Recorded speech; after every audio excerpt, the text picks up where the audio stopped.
Meaning of general hospital. General hospital. General hospital. General hospital. General hospital. General hospital typically refers to a medical facility that provides a wide range of healthcare services to patients, including both inpatient and outpatient care.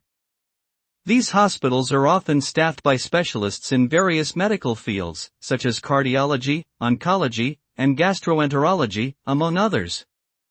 They may also have a variety of medical equipment and facilities available on site, such as diagnostic imaging machines, surgical suites, and intensive care units. In general, these hospitals are designed to provide comprehensive medical care to patients with a diverse range of healthcare needs, from routine checkups to complex surgeries and ongoing treatments for chronic conditions.